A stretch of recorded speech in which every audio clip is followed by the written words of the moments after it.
अस्सलामु अलैकुम वरहमतुल्लाहि वबरकातुहू। नहमदुहु व नुसल्ली अला रसूलिहिल करीम।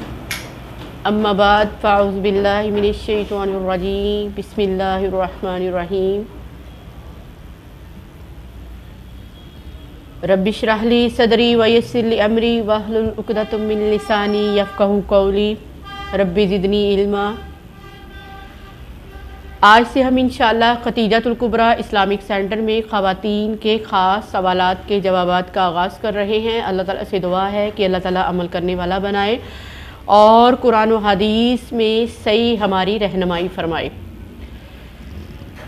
मेरी बहन ने एक सवाल किया, क्या आया कि जिसका छोटा बेबी हो, छोटा बच्चा हो, वो सारा दिन कपड़ों में पिशी करता रहे, पेशाब करता रहे, तो हम उन कपड़ों को धोकर उसी हालत में नमाज अदा कर सकती हैं? तो क्या आया कि जब हम नमाज अदा करें तो हमारी नमाज कबूल हो जाएगी? जी, तो हम कुरान व हदीस से सहाय सित्ता की अबी दाऊद की हदीस है 374 उम्मे कैस बिनते मुसना रज़ी अल्लाह ताला अन्हुमा से रवायत है, नबी सल्लल्लाहु अलैहि वसल्लम उनके घर में तशरीफ़ लाए और उनके पास एक छोटा बेबी, छोटा बॉय बच्चा लाया गया, एक लड़का। तो जिसको आप सल्लल्लाहु अलैहि वसल्लम ने अपनी गोद में लिटा लिया, उस बच्चे ने आप सल्लल्लाहु अलैहि वसल्लम की गोद मुबारका में पेशाब कर दिया, पिशी कर दिया।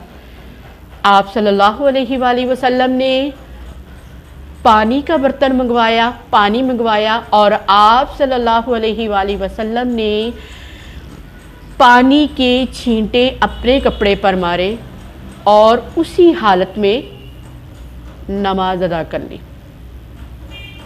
यहाँ पे ये मैं बताती चलूँ कि वो बच्चा अभी बहुत छोटा, जिसकी ग़िज़ा सिर्फ दूध थी, जिसकी ग़िज़ा सिर्फ दूध थी। दूसरी हदीस मुबारका है जो कि सही इब्ने अबी दाऊद में है कि एक लड़की, यानी कि अगर लड़की पेशाब कर दे तो उसके पेशाब को क्या किया जाए, उस हिस्से को, उस कपड़े को धोया जाए और उसकी ग़िज़ा भी क्या हो, जब तक कि वो खाना ना खाए, सिर्फ उसकी ग़िज़ा क्या हो, दूध हो। लड़की के पेशाब को धोया जाए और लड़के के पेशाब पर पानी के छींटे मारे जाएं। हदीस मुबारका के अल्फाज है, अत्तहूरु शत्रुल ईमान, अत्तहूरु शत्रुल ईमान। तहारत ईमान का हिस्सा है। अल्लाह ताला से दुआ है कि अल्लाह ताला हमें ज़्यादा से ज़्यादा अपने ईमान की हिफाजत करने वाला बनाए। अल्लाह ताला हमें पाक साफ़ रहने वालों में से बनाए। अल्लाहुम्मा जअलनी मिनत तव्वाबीन वजअलनी मिनल मुततहिरीन। अस्सलामु अलैकुम वरहमतुल्लाहि वबरकातुहू।